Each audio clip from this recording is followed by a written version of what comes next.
Hello students, मैं professor Nishant आपके सामने हूं फिर से 11th स्टैंडर्ड का महाराष्ट्र बोर्ड का इकोनॉमिक्स सब्जेक्ट लेकर। स्टूडेंट्स, हमने प्रीवियस लेक्चर्स में बेसिक कंसेप्ट्स इन इकोनॉमिक्स जो हमारे सिलेबस का चैप्टर 1 है वो स्टार्ट कर दिया था। हमने क्या क्या अभी तक पढ़ा है एक बार फटाफट से रिवाइज करते हैं, फिर आगे बढ़ेंगे। हमने सबसे पहले इस चैप्टर 1 का इंट्रोडक्शन देखा। इंट्रोडक्शन में हमने देखा कि व्हाट इज साइंस। तो there are two type of sciences, natural sciences and social sciences. और नेचुरल साइंस क्या होता है, सोशल साइंस क्या होता है, इसकी हमने स्टडी की। फिर हमने ये एम्पिरिकल अप्रोच क्या होता है इसको देखा। तो हमने देखा कि एविडेंस बेस्ड जो नजरिया होता है, अप्रोच होता है, उसे कहते हैं एम्पिरिकल अप्रोच। फिर मीनिंग ऑफ इकोनॉमिक्स में हमने देखा कि it is a social science, economics is a social science. Economics इस सब्जेक्ट का, इस वर्ड का ओरिजिन ये ग्रीक वर्ड ओइकोनोमिया से आया है, जिसका मतलब होता है management of household. Then हमने ये देखा कि कौटिल्य, जिन्हें चाणक्य या विष्णुगुप्त के नाम से भी जाना जाता है, उनके क्या व्यूज थे इकोनॉमिक्स पर। हमने देखा कि अर्थशास्त्र, ये जो किताब है अर्थशास्त्र, जिसमें अर्थ मतलब क्या, तो वेल्थ, एंड शास्त्र मतलब क्या, तो साइंस। तो अर्थशास्त्र that is science of wealth, ये कहना था कौटिल्य का, दैट इज चाणक्य। ठीक है, उन्होंने अर्थशास्त्र में, जो कि एक ट्रीटीज का मतलब हमने देखा था, क्या था ट्रीटीज का मतलब, एक रिटन वर्क या एक बुक। तो अर्थशास्त्र ये ट्रीटीज किसने लिखी थी, सर चाणक्य, कौटिल्य ने लिखी थी। उसमें ज्यादा स्ट्रेस किस बात पर दिया गया, पॉलिटिकल इकोनॉमी पर दिया गया। यहां तक तो हमने देख लिया था। ठीक है, फिर कुछ 4 की पॉइंट्स थे कौटिल्य के इकोनॉमिक्स के व्यूज पर, जिसमें एक था कि स्टेट और गवर्नमेंट का बड़ा क्रूशियल रोल है। उन्होंने फोकस दिया था क्रिएशन ऑफ वेल्थ, तभी वेलफेयर होगा स्टेट का। फिर उन्होंने कहा था कि एक अच्छा एडमिनिस्ट्रेटिव मशीनरी होना चाहिए गुड गवर्नेंस के लिए, और compilation of political ideas into अर्थशास्त्र। पॉलिटिकल आइडियाज और अर्थशास्त्र, इनको हमने जोड़कर कुछ कॉन्सेप्ट समझाए थे। उनका जो रिटन वर्क था अर्थशास्त्र, उसमें। अब आगे बढ़ते हैं, यहां पर और कुछ दिया है। Do you know Kautilya was a great statesman, philosopher, economist and royal adviser during Mauryas period. जो चंद्रगुप्त मौर्य हम कहते हैं, ठीक है, मौर्यास पीरियड, उस समय कौटिल्य ये एक ग्रेट स्टेटमैन, फिलोसोफर, इकोनॉमिस्ट थे, रॉयल एडवाइजर भी थे। जैसे बीरबल था अकबर का रॉयल एडवाइजर, तो वैसे एक रॉयल एडवाइजर भी थे। और कौटिल्य को ही चाणक्य और विष्णुगुप्त ऐसे नाम से भी जाना जाता गया। ठीक है, अब फोकस करते हैं डेफिनेशंस ऑफ इकोनॉमिक्स। आज जो हमें पढ़ना है वो क्या पढ़ना है, डेफिनेशंस ऑफ इकोनॉमिक्स। देखिए,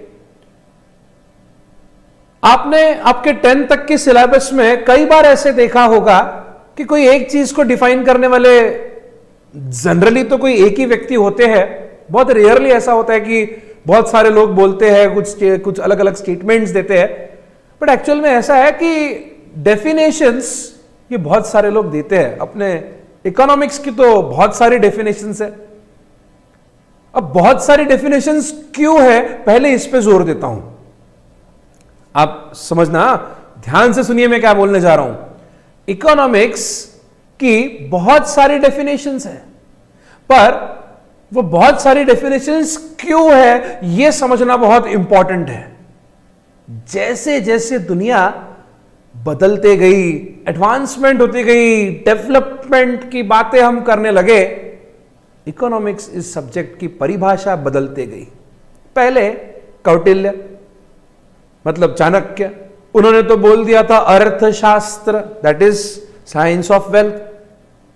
लेकिन 12th सेंचुरी के दौरान वो अर्थशास्त्र को गायब कर दिया गया और फिर आए एडम स्मिथ। एडम स्मिथ, इनकी भी जो डेफिनेशन है ये वेल्थ ओरिएंटेड डेफिनेशन है। एडम स्मिथ की डेफिनेशन कैसी है? वेल्थ ओरिएंटेड है। मतलब उन्होंने भी कहा कि economics is A science of wealth. Economics is A science of wealth. अब यहां पर ना एक वर्ड को मैं मार्क कर रहा हूं, क्लासिकल इकोनॉमिस्ट। दो प्रकार के इकोनॉमिस्ट के बारे में हम चर्चा करने वाले हैं। एक होते हैं क्लासिकल इकोनॉमिस्ट और एक होते हैं नियो क्लासिकल इकोनॉमिस्ट। तो लेकिन पहले एडम स्मिथ की बात करते हैं। बुक में हमारे पास क्या दिया है? Classical economist Adam Smith, also regarded as father of economics, has given the wealth oriented definition of economics. Out of his many literary contribution to economics, he is most famous for his 1776 piece of work. 1776 में Adam Smith इन्होंने कुछ ऐसा किया जिसके लिए बड़े वो famous हो गए, जिसके लिए इकोनॉमिक्स, फादर ऑफ इकोनॉमिक्स हम कहते हैं Adam Smith. Adam Smith is known as father of economics. क्यों ऐसा क्या हुआ? तो 1776 में उन्होंने एक बुक लिखी, बुक पब्लिश की। उस बुक का नाम है an inquiry into the nature and causes of wealth of nation. ठीक है, कंप्लीट नाम 2-3 बार पढ़ेंगे फटाफट से।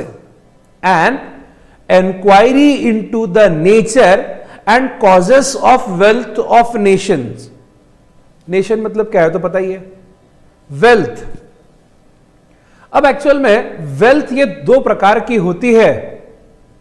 एक होती है मटेरियल वेल्थ और एक होती है immaterial wealth. What is material wealth and what is immaterial wealth, ये जानना हमारे लिए इस एज में बहुत जरूरी है। हम हमारा बेसिक्स बना रहे हैं, फाउंडेशन बना रहे हैं स्टूडेंट्स, तो हमारे लिए बहुत जरूरी है ये जान लेना कि मटेरियल वेल्थ क्या होती है और इममटेरियल वेल्थ क्या होती है। मटेरियल वेल्थ यानी जो भी चीज हमारे आंखों से दिखती है, जिसको हम छू सकते हैं, महसूस कर सकते हैं, वो सारी मटेरियल वेल्थ। बट एक नेशन की वेल्थ, जैसे इंडिया ये एक नेशन है, पहले हिंदुस्तान हम कहते थे, तो हमारे पास जो भी गोल्ड है, नेचुरल रिसोर्सेस है, डायमंड है, जितनी भी चीजें हमारे पास में है जिसको हम देख सकते हैं, छू सकते हैं, वो हमारी सारी मटेरियल वेल्थ कहलाई जाएगी। बट इममटेरियल वेल्थ यानी ह्यूमन रिसोर्स। इममटेरियल वेल्थ यानी क्या? Human resource. अब उस समय 12th सेंचुरी के पहले और क्या कहते हैं 17th सेंचुरी के दौरान, 18th सेंचुरी के दौरान, उस समय मटेरियल वेल्थ पर ज्यादा फोकस था। उस समय जोर किस पर था? मटेरियल वेल्थ पर। आज जैसे इंडिया के पास एक फर्टाइल सॉइल है, फर्टाइल सॉइल समझते हो, जहां पर खेती बाड़ी बड़ी अच्छी से हो सकती है, ये हमारी मटेरियल वेल्थ है। अगर इंडिया के पास में गोल्ड का बहुत ज्यादा नेचुरल रिसोर्स है तो ये हमारी मटेरियल वेल्थ है। समझ में आ रहा है? कोई दूसरी कंट्री है, दुबई, सऊदी अरब कंट्रीज जिसको हम कहते हैं, उधर बहुत सारी, ओमान, दुबई, बहुत सारी कंट्रीज आती है, वहां पेट्रोलियम का नेचुरल रिसोर्स है तो वो उनकी मटेरियल वेल्थ है। समझ में आ रहा है? Material wealth. लेकिन इममटेरियल वेल्थ मतलब ह्यूमन रिसोर्स। इंडिया के पास ब्रिटिशर्स ने जब एक्सप्लॉइट किया हमारे इंडिया को, जब 250 साल हम पर रूल किया, तो जाने के बाद, ब्रिटिशर्स जाने के बाद इंडिया के पास उसका ह्यूमन रिसोर्स काफी डाउन था। इलिटरेसी पॉवर्टी बहुत बड़े लेवल पर हमारे देश में थी, इलिटरेसी का सबसे ज्यादा प्रॉब्लम था, भेदभाव का सबसे ज्यादा प्रॉब्लम हमारे देश में था, इन इक्वालिटी जिसको हम कहते हैं। लेकिन immaterial wealth, human beings, human resource, हमने एजुकेशन डेवलप किया, इनइक्वालिटीज को मिटाया और ह्यूमंस क्रिएट किए, साइंटिस्ट, इंजीनियर्स, चार्टर्ड अकाउंटेंट्स। आज दुनिया भर में इंडियंस ये अपने नॉलेज को फ्लरिश कर रहे हैं, है ना। बहुत नासा में हम सुनते हैं कि इतने इतने साइंटिस्ट तो इंडिया के हैं, बड़ी बड़ी जगहों पर हम वर्ल्ड में देखते हैं कि आगे ये इंडियन ब्रेन्स है। साउथ इंडियंस इंजीनियरिंग में काफी तेज होते हैं, ऐसे बहुत सारे एग्जाम्पल्स हम वर्ल्ड में से सुनते हैं। तो हमने हमारे इममटेरियल वेल्थ पर काम किया है और हमारे इस नेशन को डेवलपमेंट की तरफ लेकर गए हैं। एडम स्मिथ का भी बेसिक्स में यही कहना था कि an inquiry into the nature and causes of wealth of nation. एक नेशन के पास क्या क्या वेल्थ है, नेचर में इंक्वायरी करो, देखो आप जैसे वेल्थ डेवलप करोगे ऑटोमेटिकली आपका नेशन भी क्या होगा, डेवलप होगा। तो इकोनॉमिक्स ये इसी की स्टडी है, साइंस ऑफ वेल्थ की स्टडी है। कुछ की पॉइंट्स उन्होंने उनके डेफिनेशन क्या दिए हैं, जैसे लेइज़ फेयर, प्रोनाउंस कीजिए लेइज़ फेयर, क्या बोलेंगे, laissez faire, that is non intervention of government. What is non intervention of government? तो यहां पर हम इसे कहेंगे it is a free trade policy. मैंने एग्जांपल दे दिया यहां पे, लेइज़ फेयर मतलब क्या, free trade policy. What is free trade? मुफ्त में बांटना है क्या? नहीं नहीं नहीं, मुफ्त वगैरह में नहीं बांटना है। Free trade means without any government intervention, non intervention of government.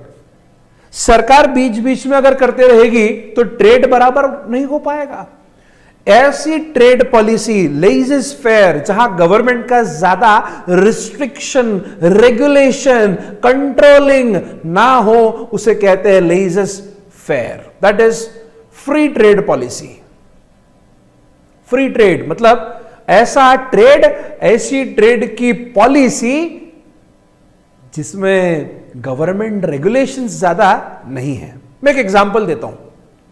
India में अगर आपको इंश्योरेंस का बिजनेस स्टार्ट करना है, मैं इंश्योरेंस का बिजनेस स्टार्ट करने बोलता हूं ना, तो बहुत सारे बच्चे मालूम क्लास में जब मैं क्लास में पढ़ाता हूं तो बच्चों को पूछता हूं इंश्योरेंस का बिजनेस इंडिया में, तो तुरंत बच्चे, सर हम इंश्योरेंस के एजेंट बन जाए क्या? अरे इंश्योरेंस एजेंट नहीं, I am talking about a company, insurance company.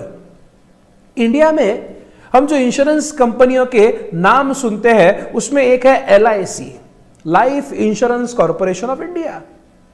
ये कंप्लीट गवर्नमेंट अंडरटेकिंग है। LIC सरकारी कंपनी है, PSU पब्लिक सेक्टर यूनिट। लेकिन भारतीय AXA, ICICI प्रूडेंशियल, सर आप ये ऐसे नाम क्यों बता रहे हो? ICICI Indian company, Prudential foreign company, भारतीय Indian company, AXA foreign company, HDFC Standard Life, ऐसे बहुत सारी कंपनियां हैं। HDFC एंड स्टैंडर्ड लाइफ, ये दो बेसिकली अलग अलग कंपनियों का कोलैबोरेशन है। इंडिया में अगर हमें इंश्योरेंस का बिजनेस करना है तो कम से कम 100 करोड़ रुपए का कैपिटल लगता है। अब मैं ये आपसे एक्सपेक्ट करता हूं स्टूडेंट्स कि कैपिटल वर्ड को आप समझते हो क्या? कैपिटल क्या है समझता है आपको? क्या होता है कैपिटल? कैपिटल तो वो होता है सर जो ओनर बिजनेस में लेकर आता है। कैपिटल क्या होता है सर? जो ओनर बिजनेस में लेकर आता है। तो सर कैपिटल 100 करोड़ रुपए का लगेगा? बिल्कुल लगेगा। मिनिमम 100 करोड़ रुपए का कैपिटल होना चाहिए। किसका? एक इंश्योरेंस कंपनी का। ये एक कंडीशन किसने लगाई? एरडा, IRDA। एरडा ऐसा कोई वर्ड नहीं है, हम प्यार से बुलाते हैं IRDA को, एरडा बोलते हैं। IRDA यानी क्या? तो इंश्योरेंस रेगुलेटरी डेवलपमेंट अथॉरिटी। ये इंडिया में एक अथॉरिटी है IRDA, जो पूरा इंश्योरेंस को कंट्रोल करती है। सरकार ने बनाई है, कंट्रोल करती है ना, मतलब अपने यहां लेजर्स फेयर पॉलिसी नहीं है, सरकार का इंटरवेंशन है। एक कंडीशन 100 करोड़ का कैपिटल होना चाहिए। दूसरी कंडीशन, इंश्योरेंस का बिजनेस करना है तो कोई फॉरेन दोस्त होना चाहिए, मतलब क्या? फॉरेन पार्टनर होना चाहिए। सिर्फ इंडिया का राम मिलकर इंश्योरेंस का बिजनेस नहीं कर सकता, राम के साथ कोई मिस्टर ट्रम्प की भी जरूरत पड़ेगी। राम ट्रम्प मिलकर बिजनेस करेंगे। कहने का मतलब जैसे ICICI Indian prudential foreign company मिलकर करते हैं ना बिजनेस इंडिया में, भारतीय एक्सा मिलकर कर रहे हैं ना बिजनेस। ऐसी कुछ कंडीशंस है इंश्योरेंस का। कंडीशंस है मतलब क्या है? सरकार का इंटरवेंशन है। तो this is not a laissez faire policy. पर एडम स्मिथ उनकी जो किताब थी वेल्थ ऑफ नेशन, वो जो बड़ा सा नाम है ना, an inquiry into the nature and causes of wealth of nation. क्या नाम है? An inquiry into the nature and causes of wealth of nation. क्या नाम है? एक बार फिर से बताइए। An inquiry into the nature and causes of wealth of nation. ये बड़ा सा जो नाम है, ये प्यार से वेल्थ ऑफ नेशन के नाम से प्रसिद्ध हुआ। एडम स्मिथ की जो किताब है, जो 1776 में पब्लिश हुई, जिसका नाम है an inquiry into the nature and causes of wealth of nation. इस किताब को वेल्थ ऑफ नेशन इतने से नाम के साथ प्रसिद्ध किया गया। प्रसिद्ध हुई वो लोगों के बीच में, इतना बड़ा नाम प्रसिद्ध नहीं हुआ। पॉपुलर जो नाम हुआ वो क्या हुआ? Wealth of nation. उसमें एक की पॉइंट था, that is laissez faire policy. कौन सी पॉलिसी? लेजर्स फेयर पॉलिसी, मतलब फ्री ट्रेड पॉलिसी। कौन सी पॉलिसी? Free trade policy. पहला पॉइंट समझ में आ गया, पहला key point. Second key point है capital and wealth accumulation. Capital and wealth accumulation. अब ठीक है, what is capital and wealth accumulation? Accumulate करना यानी क्या करना? दोनों भी टॉपिक को मिला लेना, मतलब एक्यूमुलेट करना। तो भाई कैपिटल और वेल्थ दोनों में डिफरेंस है, बट इन दोनों कंसेप्ट को एक्यूमुलेट किया उन्होंने उस कंसेप्ट को अपने बुक में समझाया। What is capital and what is wealth? There is a difference between capital and wealth. Sir capital और वेल्थ में क्या डिफरेंस है?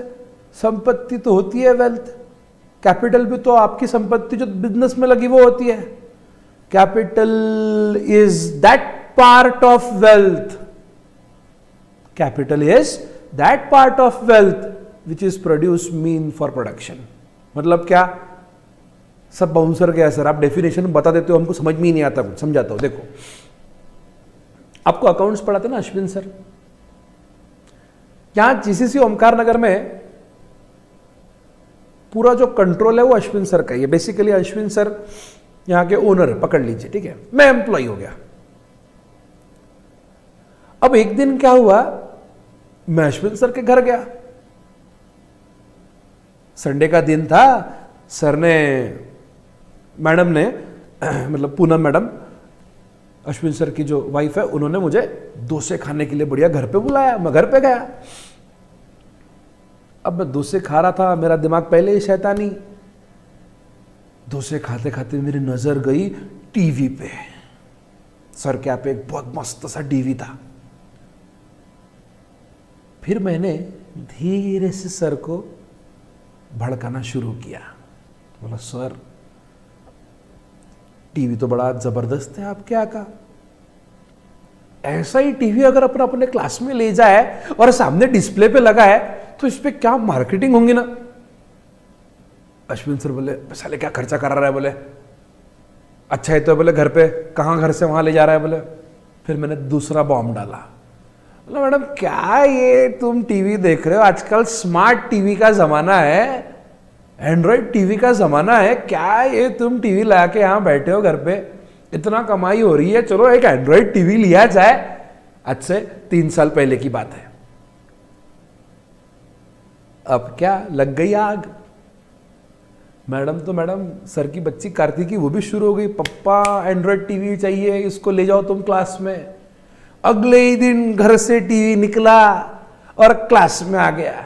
जब तक टीवी घर पे था तो वो सर की वेल्थ थी, पर वो टीवी अब आ गया क्लास में। क्लास में आया तो अब उस पे मैंने स्लाइड्स डाल दी। जो भी बच्चे अपने क्लासेस से मेरिट आते हैं सबका टेलीकास्ट उस टीवी पे होता है। बढ़िया से प्राइजेस होते हैं, उनके पास मोमेंट होते हैं और फोटो खींचकर एक स्मार्ट सी फोटो टीवी पे हम पब्लिश करते हैं। जो भी पेरेंट्स हमारे यहां पर विजिट करते हैं वो देखते हैं उस टीवी को कि अच्छा ये बच्चा है, इस बैच का मेरिट आया था। सबको हम फेलिसिटेट करते हैं उस टीवी के माध्यम से। अब वो टीवी वेल्थ नहीं रहा, अब वो टीवी क्या बन गया, कैपिटल बन गया। तो ये कैपिटल और ये जो वेल्थ, ये 2 अलग अलग वर्ड्स है। एक्यूमुलेशन, ये कैपिटल और वेल्थ के बारे में डिटेल उन्होंने उस किताब में समझाया। पर आपको ये 2 वर्ड का मीनिंग तो समझ में आ गया ना कि वेल्थ क्या होता है और कैपिटल क्या होता है। वेल्थ यानी संपत्ति होता है और कैपिटल वो पैसा होता है जो बिजनेस में कुछ प्रोडक्शन करने के लिए काम आता है। ठीक है। देन तीसरा पॉइंट उनके डेफिनेशन में, nature's law in economic affairs. Economic affairs मतलब इकोनॉमिक एक्टिविटीज। इसमें नेचर का क्या रोल है यह भी उन्होंने समझा है। जैसे मैंने आपको बताया हर जगह सारा ही काम होगा ऐसा जरूरी नहीं है। इंडिया में कुछ नेचर की जो देन है वो अलग है, पाकिस्तान में नेचर की देन अलग है, अफगानिस्तान में नेचर की देन अलग है, अमेरिका में नेचर की देन अलग है। बराबर है। एंडोमेंट हम कहते हैं उसे, नेचुरल एंडोमेंट। कहीं किसी चीज का नेचुरल रिसोर्स है तो कहीं किसी चीज का नेचुरल रिसोर्स नहीं है। तो nature's law in economic affairs. और भी बहुत कुछ डिटेल है उसमें, फिलहाल के लिए बस इतना ही समझ लीजिए। And last, division of labour as an aspect of growth theory. Division of labour as an aspect of growth theory. Growth के लिए डिवीजन ऑफ लेबर ये बड़ा इंपॉर्टेंट कंसेप्ट है, ऐसा उन्होंने उनके डेफिनेशन में और उनकी किताब में समझाया। ये की पॉइंट्स थे उनके डेफिनेशन के। सर हम इसके बारे में और डिटेल जानना चाहते हैं, कोई बात नहीं, आपको अगला लेक्चर जो मिलेगा वो प्रॉपर पीपीटी याद है। लास्ट लेक्चर में हमने क्या किया था, पहले बुक से पढ़ लिए थे, फिर आपके लिए कुछ नोट्स लेकर आए थे। तो वैसे नोट्स हम फिर से आपके लिए लेकर आएंगे, आप चिंता मत कीजिए। पहले इतना समझ लीजिए, एडम स्मिथ इन्होंने जो इकोनॉमिक्स की डेफिनेशन दी, ये डेफिनेशन कैसी दी, वेल्थ ओरिएंटेड दी। एडम स्मिथ ने कहा economics is a science of wealth. Sir ये बात तो चाणक्य ने भी कही थी, कही होगी। अर्थशास्त्र लिखा था, बिल्कुल लिखा था, पर अर्थशास्त्र एक्सक्लूसिवली इकोनॉमिक्स पर नहीं था। अर्थशास्त्र पॉलिटिकल इकोनॉमी पर था। अर्थशास्त्र में और भी कुछ मैटर्स थे। एडम स्मिथ उन्होंने इकोनॉमिक्स पर मुद्दा बनाया, सिर्फ और सिर्फ फोकस किस पे दिया, तो इकोनॉमिक्स पे दिया। इसलिए उन्हें हम कहते हैं फादर ऑफ इकोनॉमिक्स। पर सर अभी आप बता रहे थे थोड़ी देर पहले क्लासिकल इकोनॉमिस्ट, और अगली जो थ्योरी है अल्फ्रेड मार्शल, यहां ये वर्ड है नियो क्लासिकल इकोनॉमिस्ट। इसका अंतर आज आप समझाएंगे सर? ठीक है बेटा, जरूर समझाएंगे। एडम स्मिथ को आप अगर समझ जाओ तो आप ये क्लासिकल और नियो क्लासिकल का डिफरेंस जल्दी समझ जाएंगे। एडम स्मिथ को समझने के लिए हमें यह बात को ध्यान में रखना पड़ेगा कि एडम स्मिथ वकालत करते थे किसकी? Economics is a science of wealth की, ठीक है, क्योंकि वो क्लासिकल इकोनॉमिस्ट थे, ट्रेडिशनल पुराने कंसेप्ट्स, एकदम बेसिक कंसेप्ट्स वाले जो थे वो थे सारे क्लासिकल इकोनॉमिस्ट। अब इनके बाद आए प्रोफेसर अल्फ्रेड मार्शल और उन्होंने वेलफेयर ओरिएंटेड डेफिनेशन दे दी। New classical economist Professor Alfred Marshall has given the welfare oriented definition of economics in the book entitled Principles of Economics। अब इन्होंने कौन सी किताब लिख दी? इन्होंने किताब लिखी Principles of Economics, which was published in 1890। कब पब्लिश हुई? 1890। मैं पैदा हुआ था 1990, 1990 में। मेरे से 100 साल पहले ये किताब आई है। याद रखना, मेरा बर्थ ईयर नहीं, किताब का साल। मैं पैदा हुआ था 1990 में, किताब आई थी मेरे से 100 साल पहले, मतलब कब? 1890 में। तो आपको याद क्या रखना है? सर, प्रिंसिपल्स ऑफ इकोनॉमिक्स आई थी 1890 में, ये आपको याद रखना है। किसने लिखी थी? तो ये प्रोफेसर अल्फ्रेड मार्शल ने लिखी थी, पब्लिश की। हिज डेफिनेशन, अब उन्होंने क्या डेफिनेशन दी, जरा वो डेफिनेशन देखो। Economics is A study of Mankind, study of Mankind in the ordinary business of life. It examines that part of individual and social action which is closely connected with attainment and use of material requisites of well-being। सब bouncer है sir. पता नहीं है economist लोग कैसी कैसी language use कर रहे हैं, पूरा बाउंसर है। पर एक चीज समझ में आ रही है सर, इकोनॉमिक्स ये स्टडी है मैनकाइंड की, हम इंसानों की। वेरी गुड, इतना तो भी चाहिए। In ordinary business of life, हम हमारे बिजनेस ऑफ लाइफ में देखते हैं कि इंसान कैसे बिहेव करता है, उसकी स्टडी इकोनॉमिक्स है। Economics examines that part of individual, एक इंडिविजुअल का वो पार्ट एंड सोशल एक्शन जो क्लोजली कनेक्टेड है दो बातों से, attainment and use of material requisite, attainment and use of material requisites of well-being। और ये दोनों बातें किस चीज से जुड़ी है? तो ये बातें जुड़ी है मटेरियल वेलफेयर से। फिर सर ये मटेरियल वेलफेयर का इकोनॉमिक टर्म्स में मीनिंग क्या होता है? तो चलो आओ देखते हैं मटेरियल वेलफेयर। ये हो गया जादू, अब आ गए अपन मटेरियल वेलफेयर पे, ठीक है। मटेरियल वेलफेयर यानी क्या? It refers to the fact or state of having enough, ये ज्यादा इंपॉर्टेंट था, enough housing, clothing, food and positions etcetera to live comfortably. Economics ये जो साइंस है, ये साइंस ह्यूमन बिहेवियर की स्टडी करता है, ऐसा मार्शल का कहना था। क्या कहना था? कि इकोनॉमिक्स ये क्या है? ह्यूमन बिहेवियर की स्टडी है जो मटेरियल वेलफेयर की बात करेगा। What is material welfare? तो भाई हमारे पास अच्छी क्लोथिंग, अच्छा हाउसिंग, अच्छा मतलब इनफ, रोटी, कपड़ा, मकान, opportunities, live comfortably, comfortable life के लिए हमारे पास ये सब चीजें है नहीं है, क्या होना चाहिए नहीं होना चाहिए, इन सब की study, that is material welfare की स्टडी, ये इकोनॉमिक्स है, ऐसा मार्शल का कहना था। यहां तक समझ में आ गया आपको? ये लो वापस आ गए, ठीक है। तो पहला की पॉइंट है कि study of an ordinary man. दूसरा, economics is a behavioural science, ये बिहेवियर की स्टडी करता है। तीसरा, ये मटेरियल वेलफेयर की स्टडी है। अब मटेरियल वेलफेयर यानी क्या?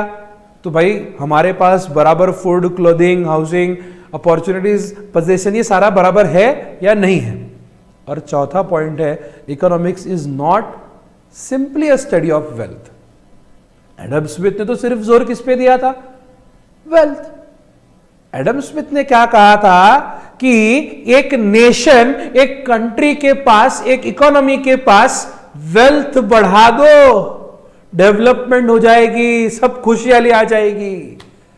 मार्शल ने बोला सब खुश नहीं हो पाएंगे, कितनी भी वेल्थ बढ़ा लो, आपको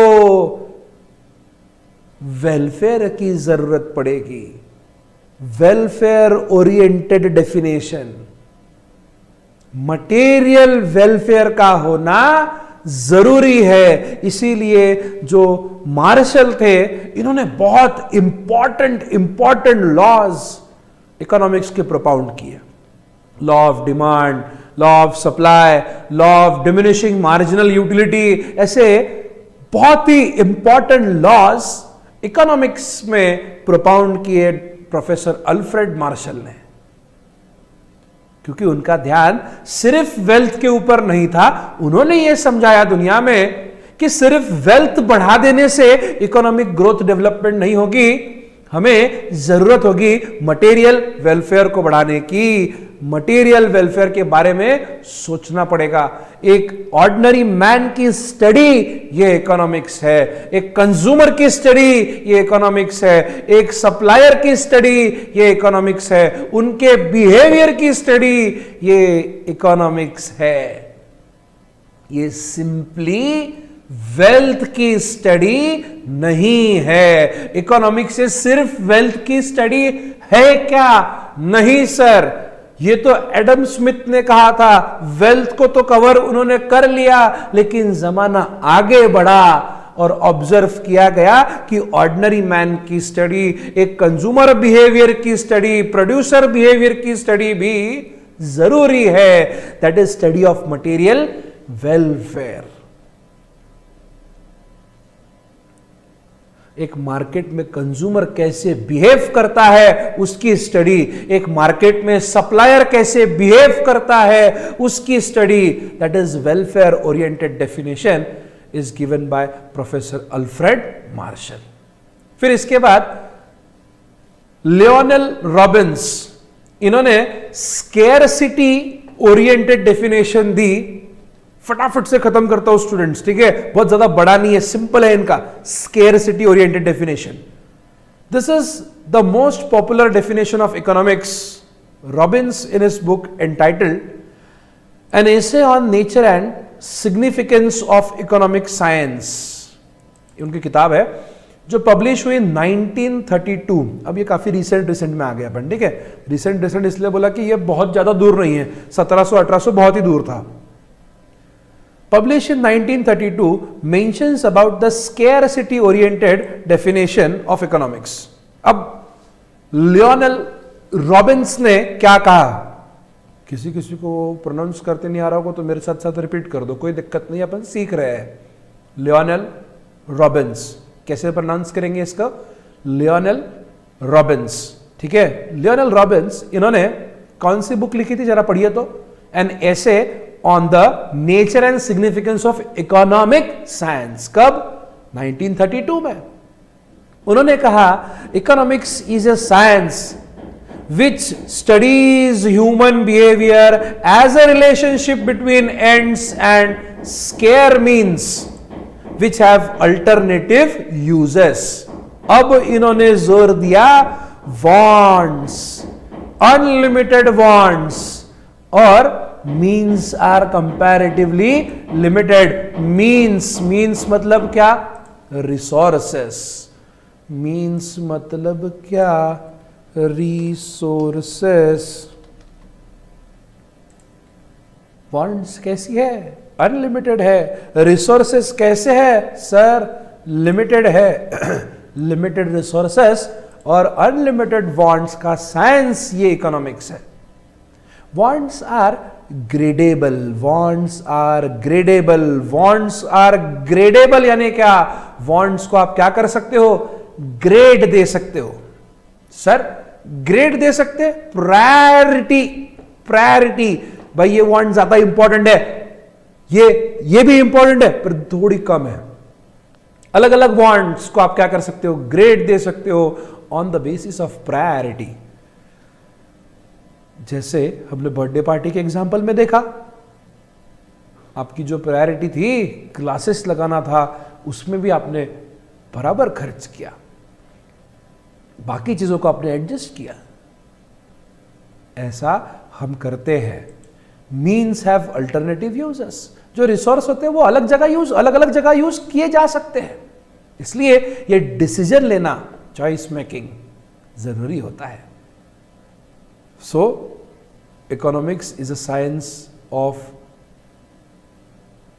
wants and limited resources, that is choice making।